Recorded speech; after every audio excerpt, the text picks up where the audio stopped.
basta lumipad, alam mo pa kung bakit lumipad si Andrea Brillantes sa Los Angeles, California? Dahil? Para dumalupwen sa world biggest film festivals. Ito, yung dinadayo talaga itong music film festivals. Ito, maraming dumadayong artista. Nauna na dyan si Liza Soberano at si Nadine Samonte. Ay, Nadine Lustre. Pero alam mo ba, pagsakay niya ni Andrea ng eroplano, may anxiety pala siya na takot pala siya sa eroplano. Kaya nakikinig siya ng mga worship songs, di ba?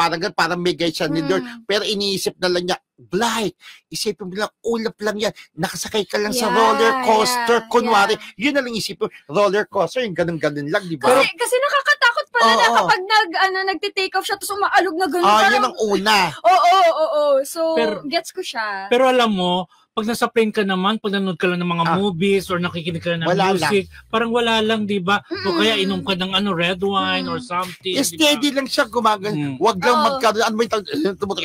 Turbulence. Turbulence.